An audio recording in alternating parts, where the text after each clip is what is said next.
जय हिंद। मैं राकेश साहू पेशी एकेडमी से आज हम मध्यकालीन भारत के इतिहास में दिल्ली सल्तनत का पांचवा तथा अंतिम वंश डिस्कस करने जा रहे हैं, लोदी वंश।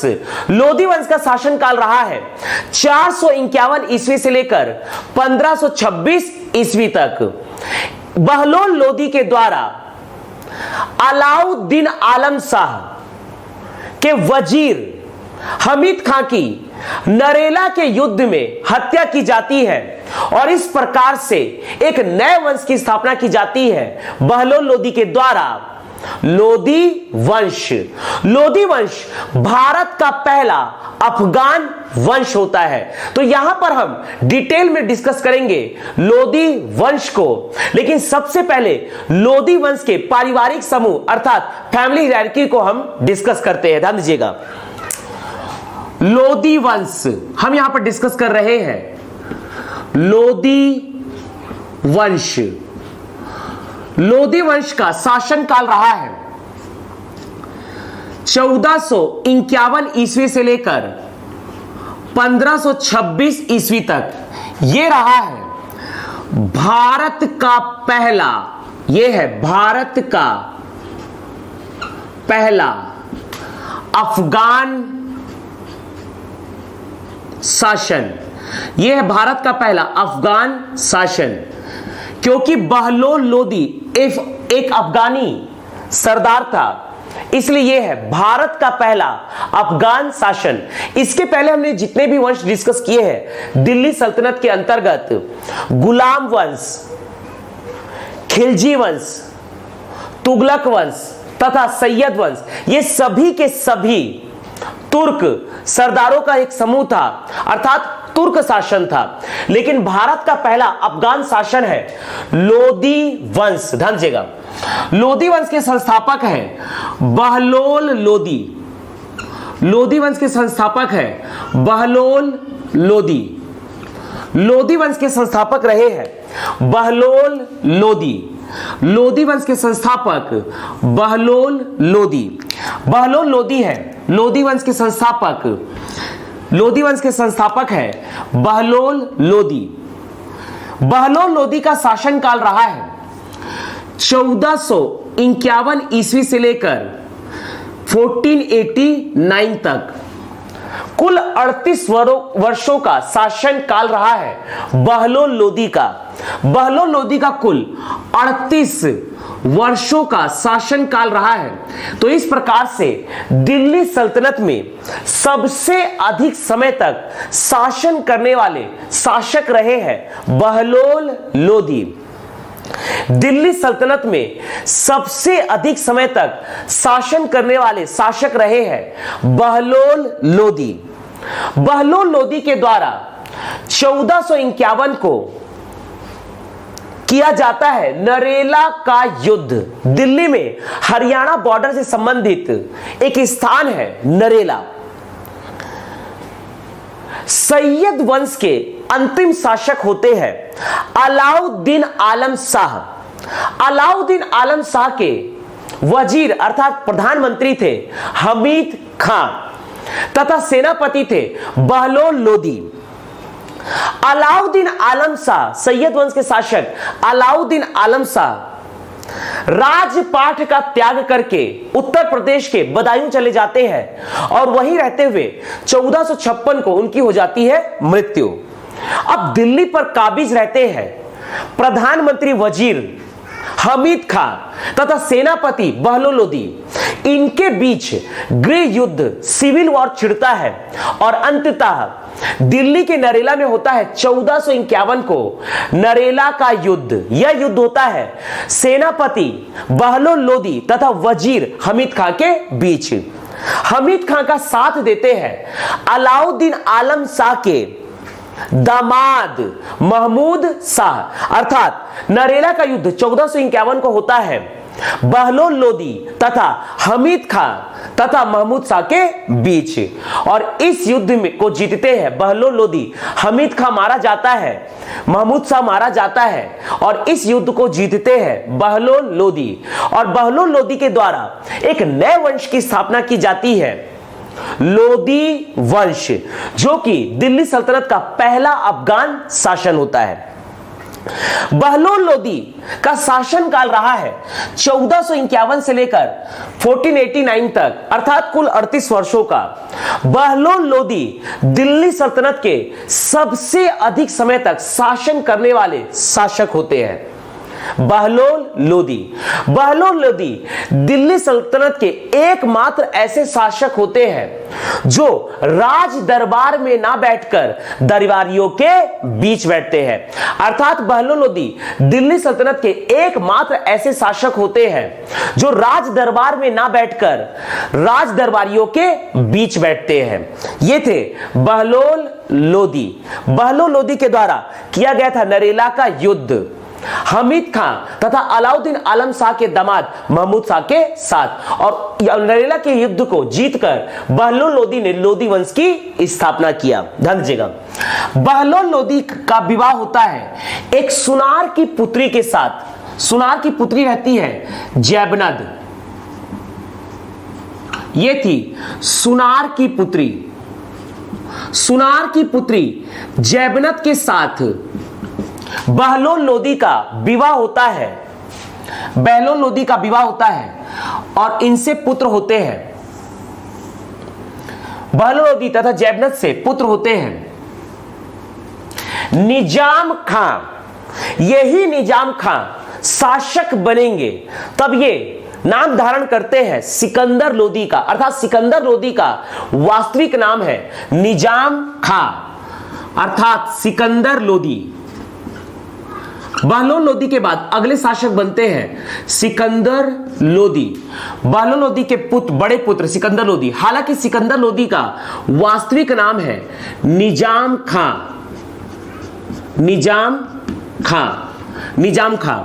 बहलोल लोदी की मृत्यु के बाद अगले शासक बनते हैं सिकंदर लोदी। सिकंदर लोदी का वास्तविक नाम है निजाम खां। बहलोल लोदी के दूसरे पुत्र हैं आलम खां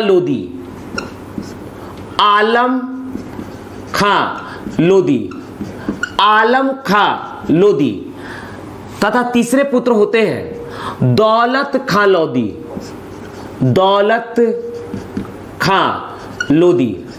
आलम खां लोदी तथा दौलत खां लोदी। निजाम खां लोदी जिन्होंने सिकंदर लोदी का नाम धारण किया राज्य अभिषेक के बाद, राज्य तिलक के बाद।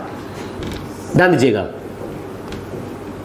तो यहां पर बहलोल लोदी तथा सुनार की पुत्री जैबनद से पुत्र होते हैं निजाम खां लोदी, जो राज्याभिषेक के बाद नाम धारण करते हैं सिकंदर लोदी। इनके अगले पुत्र है आलम खां लोदी। तीसरे पुत्र होते हैं दौलत खां लोदी। बहलोल लोदी नरेला के युद्ध को 1451 को जीतते हैं और एक नए वंश की स्थापना करते हैं लोदी वंश। बहलोल लोदी का शासनकाल रहता है कुल 38 वर्षों का, अर्थात दिल्ली सल्तनत में सबसे अधिक समय तक शासन करने वाले शासक होते हैं बहलोल लोदी। बहलोल लोदी दिल्ली सल्तनत के एकमात्र ऐसे शासक होते हैं जो राज दरबार में ना बैठकर दरबारियों के बीच बैठते हैं। बहलोल लोदी 1489 को ग्वालियर अभियान से जब वापस लौटते रहते हैं तो लू लगने के कारण इनकी मृत्यु हो जाती है। बहलोल लोदी की लू लगने के कारण, ग्वालियर अभियान के दौरान लू लगने के कारण इनकी मृत्यु हो जाती है। लू लगने के कारण बहलोल लोदी की हो जाती है मृत्यु। ध्यान दीजिएगा, बहलोल लोदी के बाद अगले शासक बनते हैं निजाम खां। निजाम खां बनते हैं दूसरे शासक। निजाम खां का शासनकाल रहता है, सिकंदर लोदी का शासनकाल रहता है 1489 से लेकर 1517 ईस्वी तक। अगले शासक बनते हैं निजाम खां सिकंदर लोदी। 1489 में बहलोल लोदी की ग्वालियर अभियान से लौटते समय लू लगने के कारण मृत्यु हो जाती है, तो इनके बड़े उत्तराधिकारी पुत्र निजाम खां शासक बनते हैं। 1489 में इनका राज्य तिलक दिल्ली में किया जाता है और ये नाम धारण करते हैं सिकंदर लोदी, अर्थात सिकंदर लोदी का वास्तविक नाम है निजाम खां। तो इनका शासनकाल रहता है 1489 से 1517 तक। सिकंदर लोदी, सिकंदर लोदी के द्वारा भूमि को मापने के लिए एक इकाई बनाई गई है, गज ए सिकंदरी। सिकंदर लोदी के द्वारा भूमि मापन के लिए गज ए सिकंदरी का प्रतिपादन किया जाता है। इनके द्वारा गुलरुखी का प्रारंभ किया जाता है। गुलरुखी का अर्थ है फारसी कविता का लेखन, अर्थात फारसी लैंग्वेज में कविता का लेखन प्रारंभ किया जाता है। इसका प्रारंभ किया था सिकंदर लोदी के द्वारा, जो कहलाता है गुलरुखी। 1504 में सिकंदर लोदी के द्वारा आगरा शहर की स्थापना की जाती है। 1504 में सिकंदर लोदी के द्वारा आगरा शहर की स्थापना की जाती है और 2 साल बाद 1506 में सिकंदर लोदी के द्वारा अपनी उप राजधानी आगरा को बनाई जाती है। तो इस प्रकार से 1506 में आगरा पहली बार बनता है उप राजधानी। लेकिन जब मुगल साम्राज्य प्रारंभ होगा तो बाबर के द्वारा 1526 में अपनी उप राजधानी आगरा को बनाई जाती है। तो इस प्रकार से बाबर के द्वारा 1526 में आगरा दूसरी बार बनता है उप राजधानी। तो आगरा के संस्थापक है सिकंदर लोदी। सिकंदर लोदी के द्वारा आगरा शहर की स्थापना की गई। आगरा शहर की स्थापना की गई 1504 ईस्वी में। इनके द्वारा गज ए सिकंदरी भूमि मापने के लिए गज ए सिकंदरी मापन का प्रारंभ किया गया। इनके द्वारा गुलरुखी लेखन का प्रारंभ किया गया। फारसी कविता का लेखन का प्रारंभ किया गया सिकंदर लोदी के द्वारा। सिकंदर लोदी की मृत्यु होती है 1517 में गले में दर्द होने के कारण। गले में दर्द होने के कारण गले में दर्द होने के कारण गले में दर्द के कारण 1570 में सिकंदर लोदी की हो जाती है मृत्यु। सिकंदर लोदी के पुत्र थे, सिकंदर लोदी के पुत्र थे इब्राहिम लोदी, इब्राहिम लोदी तथा जलाल खां। इब्राहिम लोदी के, यहां पर सिकंदर लोदी के पुत्र थे इब्राहिम लोदी तथा जलाल खां। सिकंदर लोदी के बाद तीसरे तथा अंतिम शासक बनते हैं लोदी वंश के इब्राहिम लोदी। इब्राहिम लोदी का शासनकाल रहता है 1517 से लेकर 1526 ईस्वी तक। सिकंदर लोदी की मृत्यु के बाद इब्राहिम लोदी तथा जलाल खां के बीच एक सिविल वॉर छिड़ जाता है। इस सिविल वॉर से निपटने के लिए उलेमाओं के द्वारा अर्थात धर्म गुरुओं के द्वारा इब्राहिम लोदी को दिल्ली का शासक बनाया जाता है। इन्हें दिल्ली का शासक बनाया जाता है। इब्राहिम लोदी को दिल्ली का शासक बनाया जाता है, जबकि जौनपुर का शासक बनाया जाता है जलाल खां को। उलेमाओं के द्वारा गृह युद्ध को शांत करने के लिए जलाल खां को जौनपुर का शासक बनाया जाता है, जबकि इब्राहिम लोदी को दिल्ली का शासक बनाया जाता है। तो इस प्रकार से सिकंदर लोदी के बाद लोदी वंश के अगले शासक बनते हैं इब्राहिम लोदी। इनका शासनकाल रहता है 1517 ईस्वी से लेकर 1526 ईस्वी तक। ध्यान दीजिएगा 1526 में भारत में बाबर का होता है 5वां आक्रमण और इस प्रकार से बाबर तथा इब्राहिम लोदी के बीच होता है, बाबर तथा इब्राहिम लोदी के बीच होता है पानीपत का पहला युद्ध। पानीपत का पहला युद्ध। पानीपत का प्रथम युद्ध होता है 21 अप्रैल 1526 को। यह युद्ध होता है बाबर तथा इब्राहिम लोदी के बीच। यह युद्ध होता है बाबर तथा इब्राहिम लोदी के बीच। बाबर का साथ देते हैं इब्राहिम लोदी के चाचा आलम खां लोदी तथा दौलत खां लोधी। आलम खां लोधी तथा दौलत खां लोधी बाबर का साथ इसलिए देते हैं क्योंकि इनकी मंशा थी कि यदि हम बाबर का साथ देंगे, बाबर इब्राहिम लोधी को मारेगा और हमें बनाएगा दिल्ली का शासक और बाबर धन दौलत लूटकर चला जाएगा। लेकिन होता बिल्कुल उल्टा है। बाबर आलम खां लोधी तथा दौलत खां लोधी का साथ लेते हैं, इब्राहिम लोधी को हराते जरूर है लेकिन स्वयं बनते हैं दिल्ली के शासक। तो बाबर का साथ देते हैं मेवाड़ के शासक, बाबर का साथ देते हैं, बाबर का साथ देते हैं मेवाड़ के शासक राणा सांगा, मेवाड़ के शासक राणा सांगा, राणा सांगा, आलम खां लोधी तथा दौलत खां लोधी। बाबर का साथ देते हैं मेवाड़ के शासक राणा सांगा, आलम खां लोधी तथा दौलत खां लोधी। 21 अप्रैल 1526 को होता है पानीपत का प्रथम युद्ध, बाबर वर्सेस इब्राहिम लोधी। बाबर का साथ देते हैं मेवाड़ के शासक राणा सांगा, इब्राहिम लोधी के चाचा आलम खां लोधी तथा दौलत खां लोधी। आलम खां लोधी तथा दौलत खां लोधी की मंशा थी कि बाबर इब्राहिम लोधी को पानीपत के पहले युद्ध में हराएगा और हमें दिल्ली का शासक बनाएगा। लेकिन होता कुछ उल्टा है।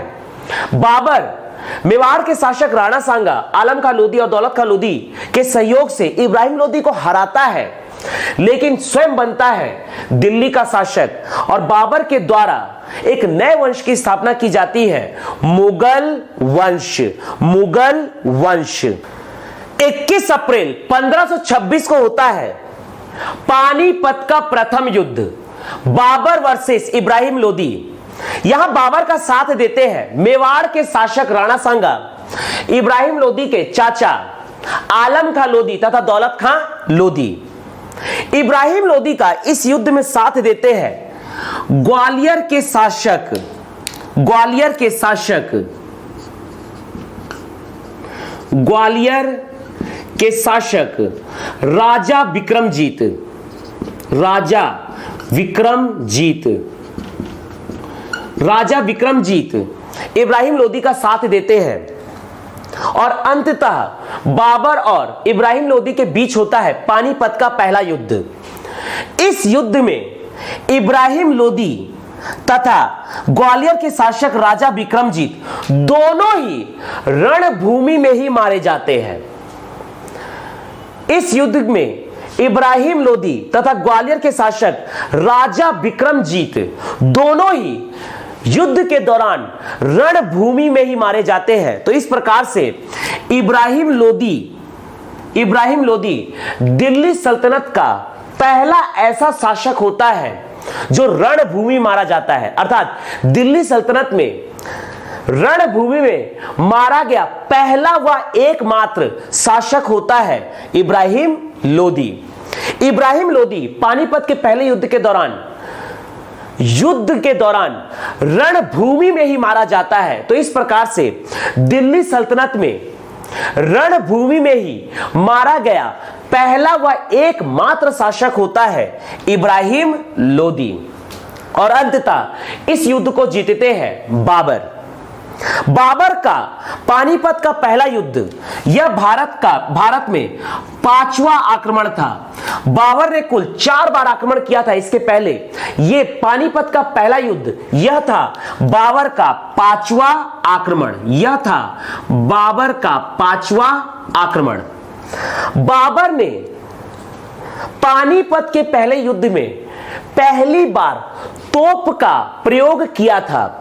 बाबर ने पानीपत के पहले युद्ध में पहली बार तोप का प्रयोग किया था और तोप के संचालक थे मुस्तफा तथा उस्ताद अली तथा मुस्तफा बाबर के तोप के संचालक थे। बाबर ने पानीपत के पहले युद्ध में लोदी वंश के अंतिम शासक इब्राहिम लोदी को पराजित किया तथा एक नए वंश की स्थापना किया। बाबर के द्वारा एक नए वंश की स्थापना की जाती है। इस युद्ध को जीता है बाबर ने, और बाबर के द्वारा इस युद्ध को जीतने के बाद भारतवर्ष में एक नए वंश की स्थापना की जाती है, मुगल साम्राज्य या मुगल वंश। एक नए वंश की स्थापना की जाती है, मुगल वंश, मुगल साम्राज्य। मुगल साम्राज्य का भारत में शासनकाल रहता है 1526 से लेकर 1857 तक।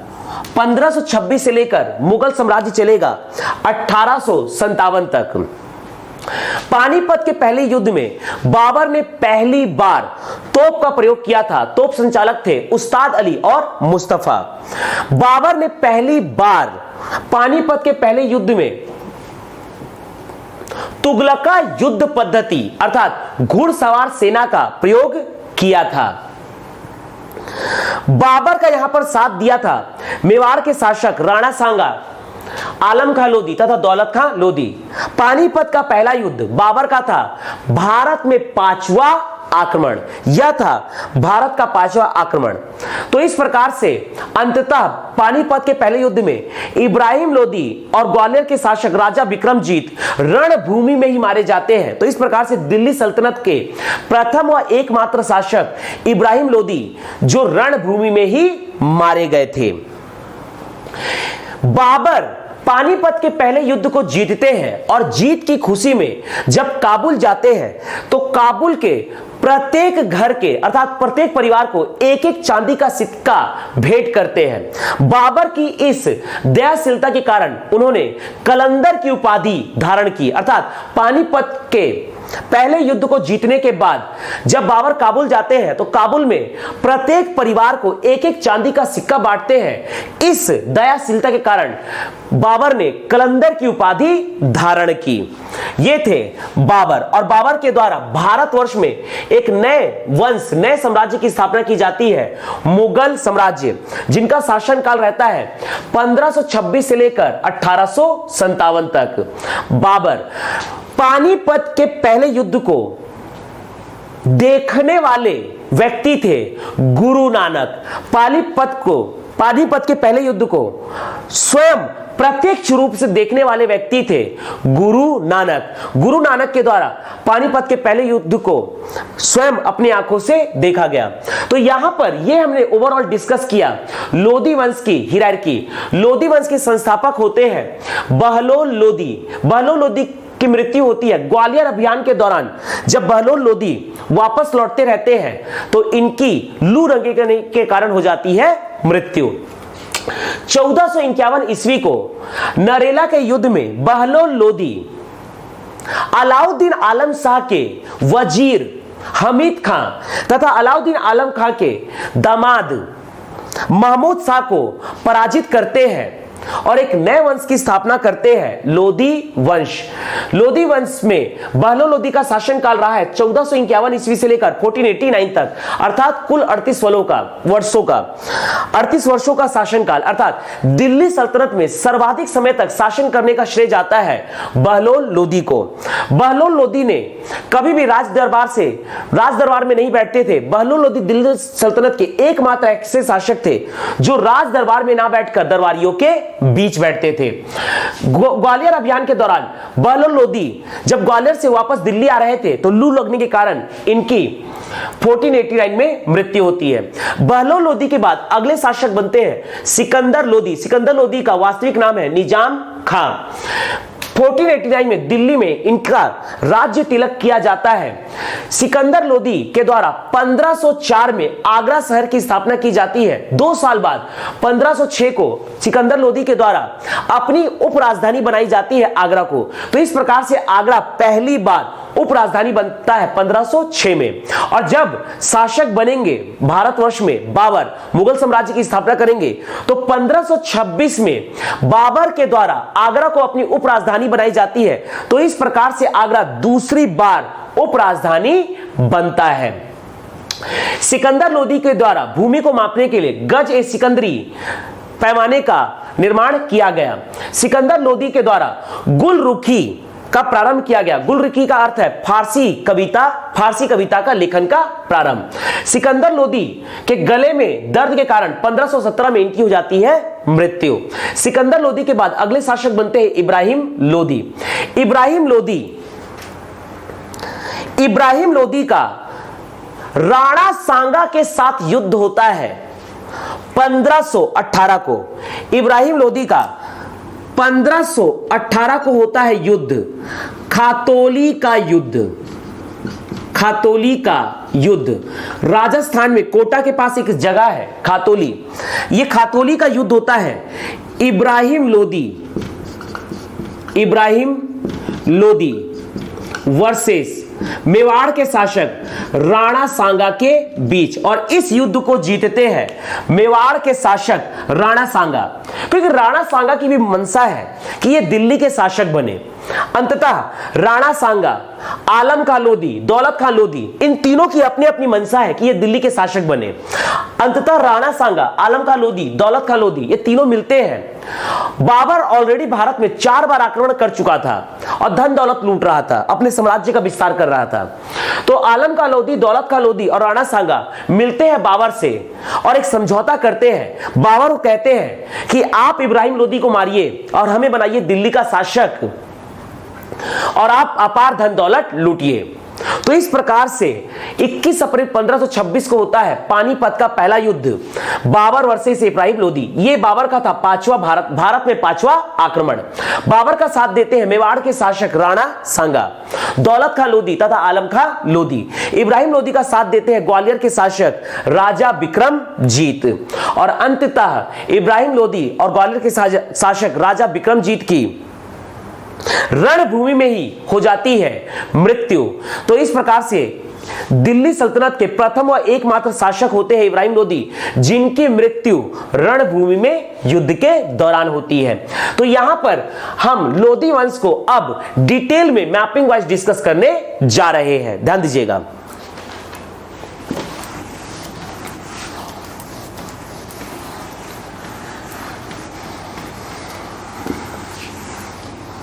देखिएगा,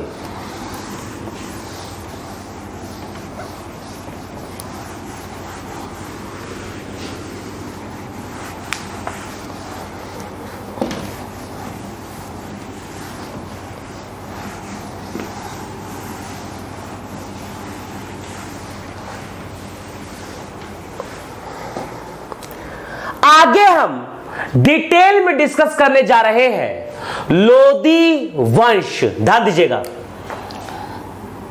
यह है हमारा देश भारत।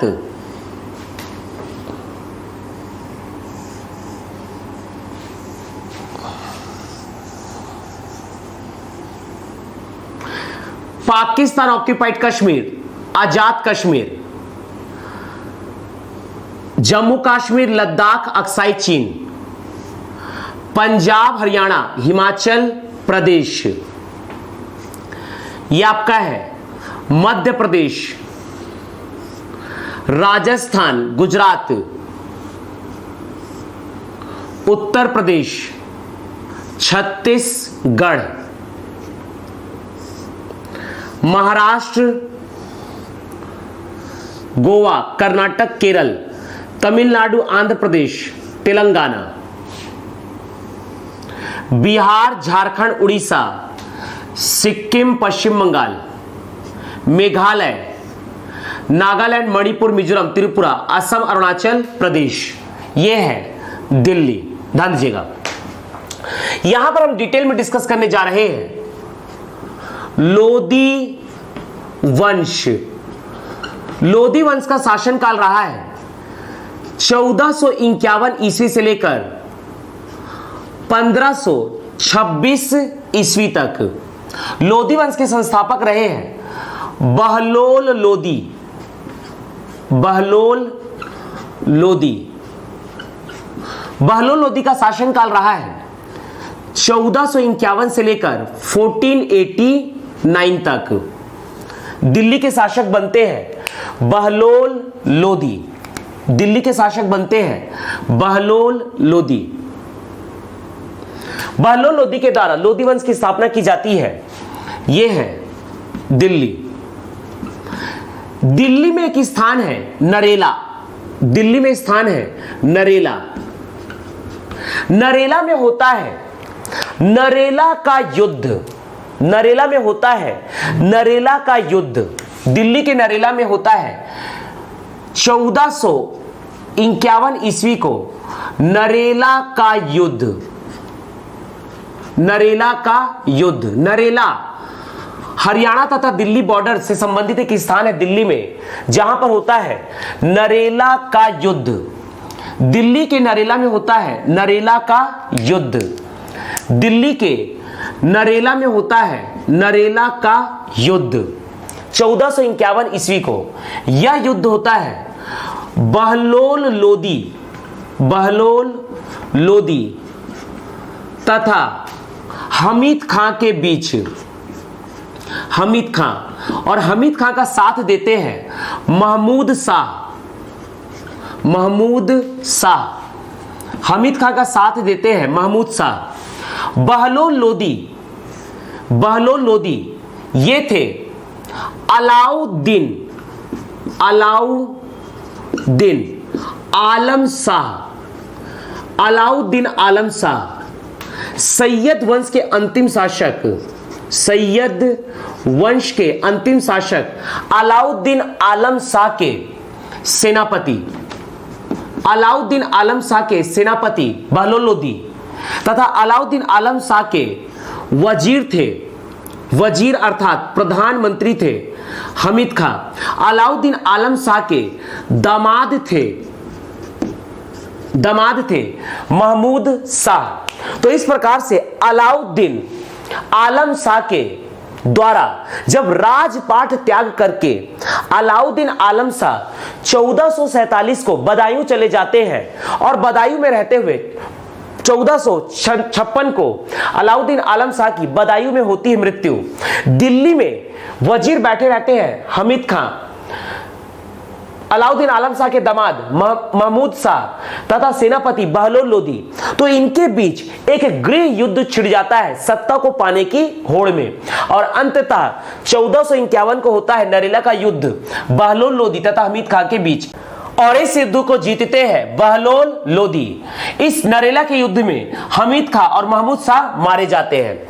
अंततः बहलोल लोदी के द्वारा एक नए वंश की स्थापना की जाती है, लोदी वंश।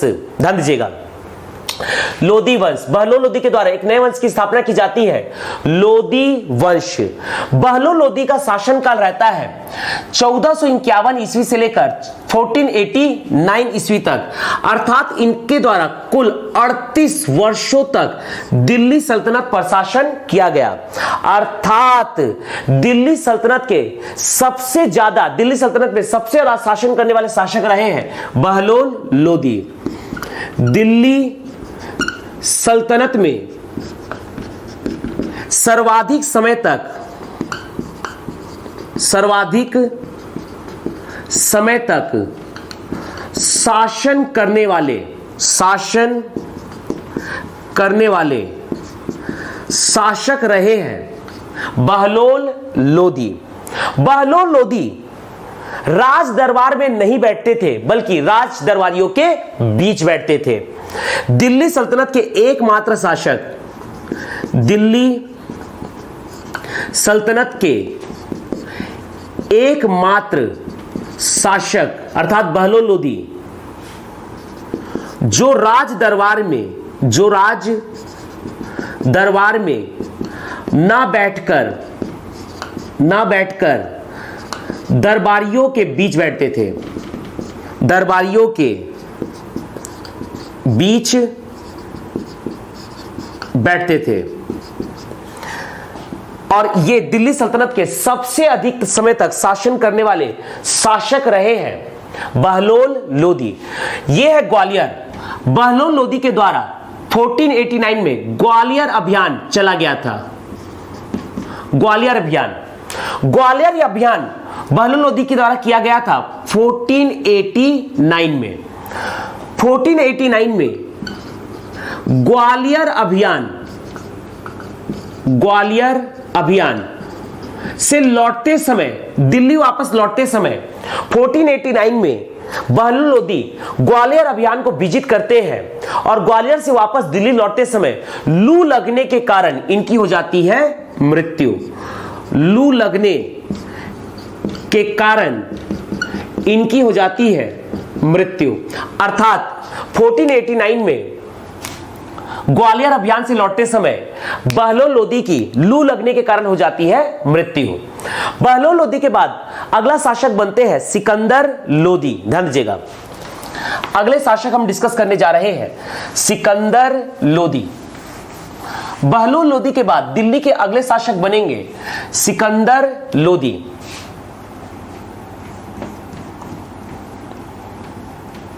बहलोल लोदी के बाद दिल्ली के अगले शासक बनते हैं सिकंदर लोदी। ध्यान दीजिएगा, सिकंदर लोदी का वास्तविक नाम है निजाम खां। सिकंदर लोदी, सिकंदर लोदी का वास्तविक नाम है निजाम खां लोदी। इनका शासनकाल रहता है 1489 से लेकर 1517 ईस्वी तक। सिकंदर लोदी दिल्ली के बनते हैं अगले शासक। दिल्ली के अगले शासक सिकंदर लोदी के द्वारा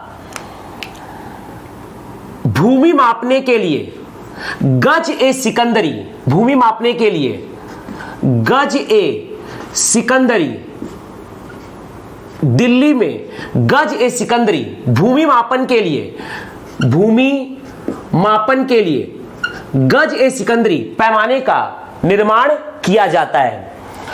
सिकंदर लोदी के द्वारा फारसी कविता का लेखन का प्रारंभ किया जाता है।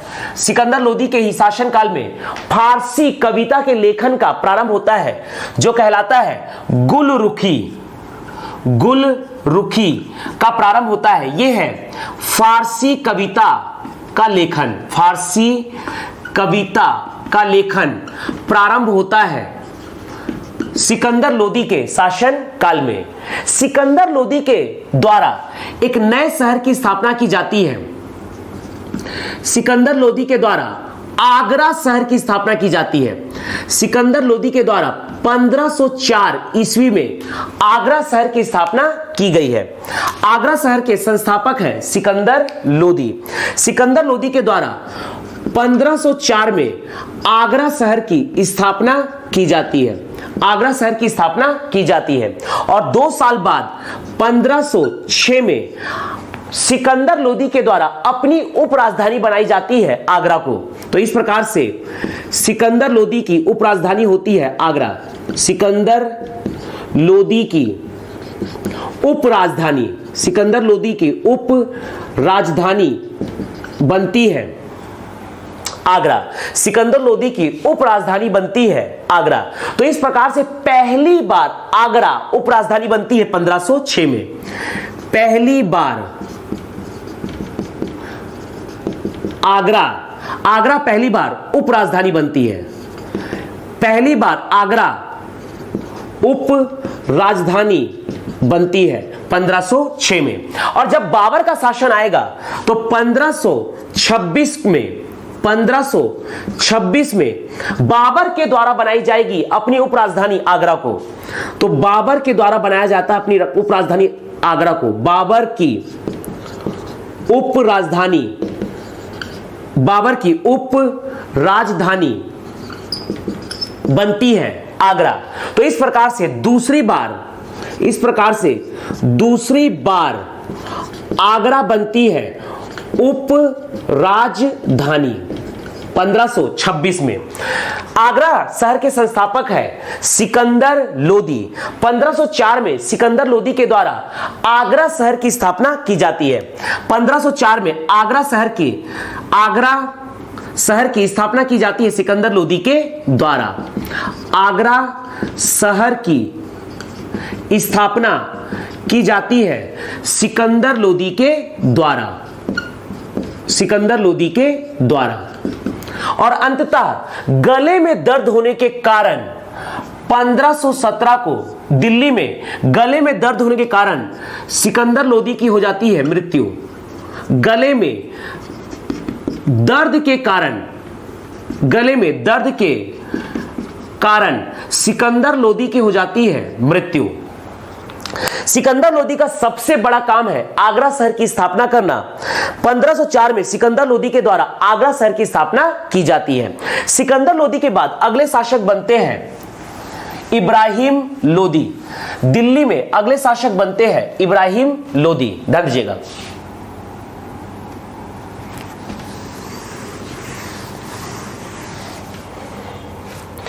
दिल्ली के अगले शासक बनेंगे लोदी वंश के अंतर्गत इब्राहिम लोदी।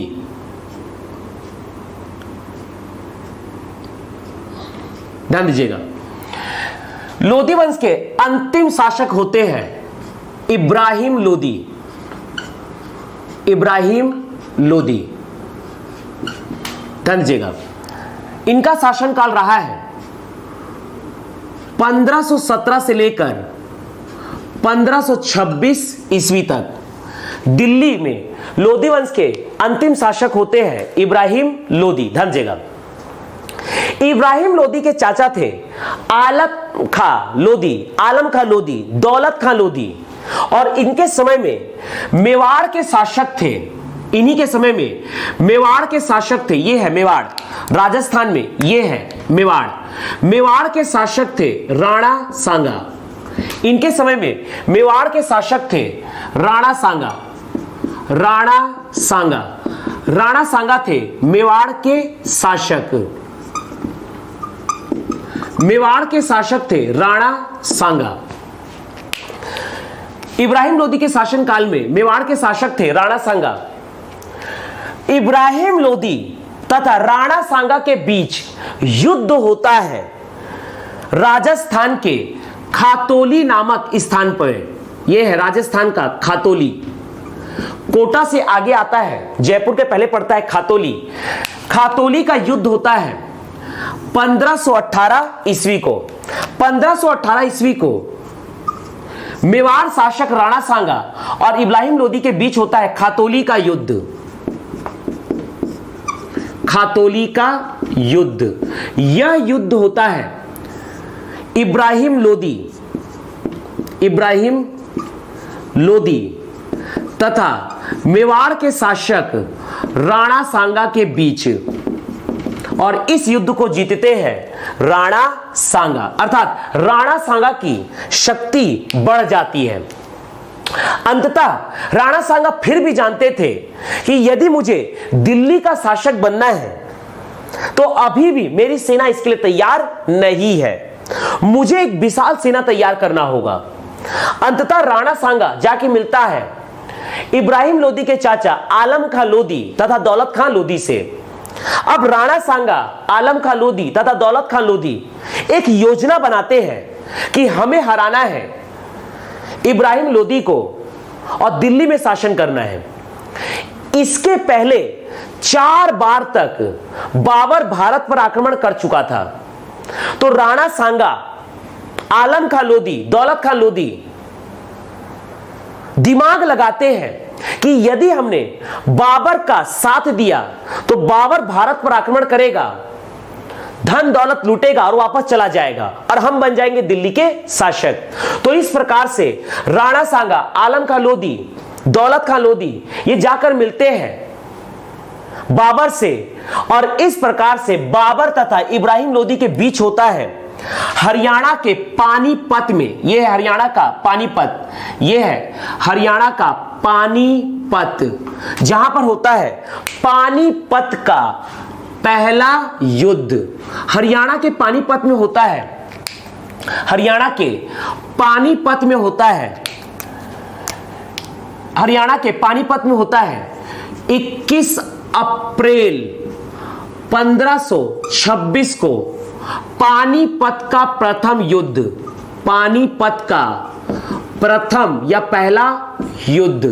और यह युद्ध होता है बाबर तथा यह युद्ध होता है बाबर वर्सेस इब्राहिम लोदी के बीच।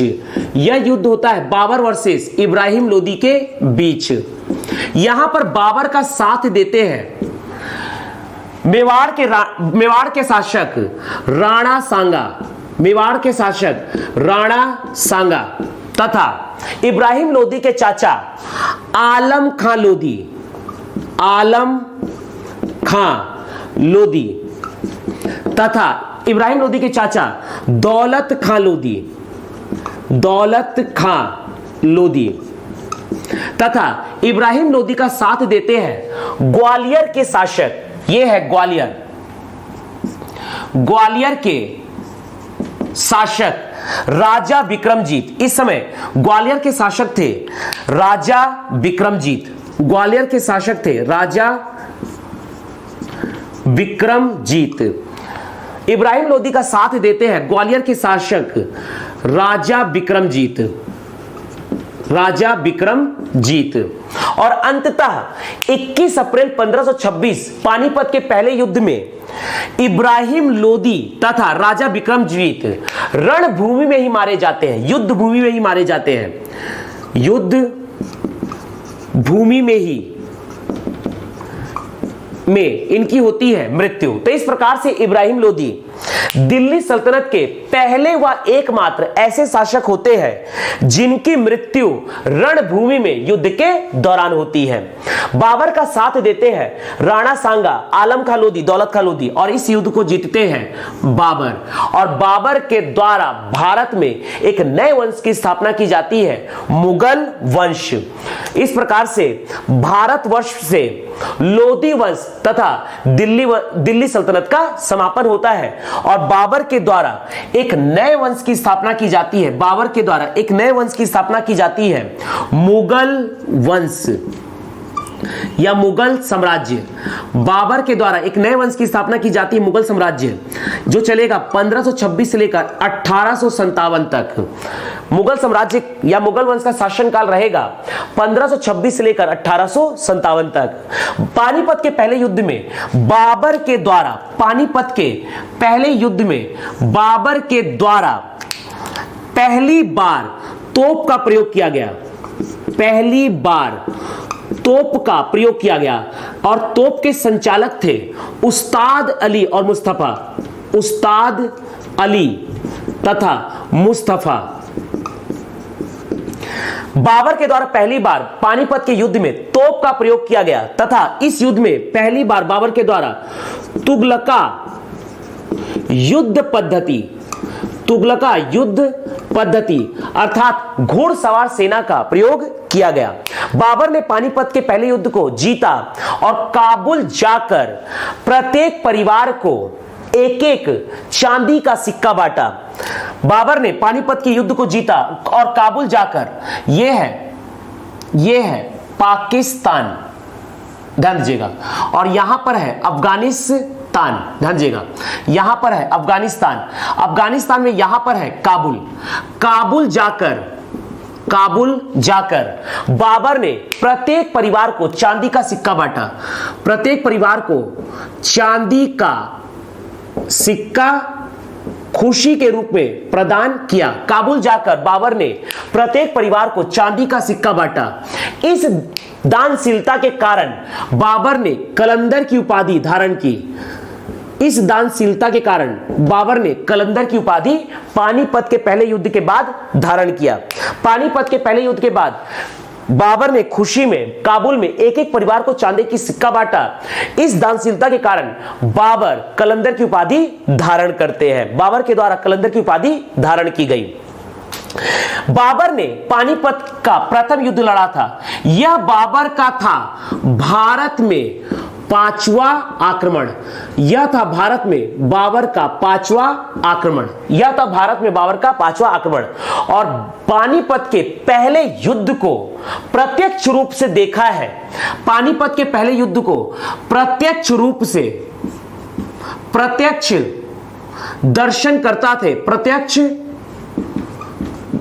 दर्शन करता थे स्वयं गुरु नानक के द्वारा पानीपत के पहले युद्ध को स्वयं प्रत्यक्ष रूप में देखा गया है। तो यह था पानीपत का पहला युद्ध। पानीपत के पहले युद्ध में रणभूमि में इब्राहिम लोदी मारे जाते हैं और अंततः लोदी वंश का तथा दिल्ली सल्तनत का समापन होता है और एक नए वंश का प्रारंभ होता है, मुगल साम्राज्य। तो आगे हम मुगल साम्राज्य को डिटेल में डिस्कस करेंगे। यहां पर ओवरऑल हमने डिटेल में डिस्कस किया लोदी वंश और इस प्रकार से हमारा दिल्ली सल्तनत समाप्त होता है। दिल्ली सल्तनत में हमने गुलाम वंश, खिलजी वंश, तुगलक वंश, सैयद वंश तथा लोदी वंश को डिटेल में डिस्कस किया। आगे हम डिटेल में डिस्कस करेंगे मुगल साम्राज्य। जय हिंद, जय भारत।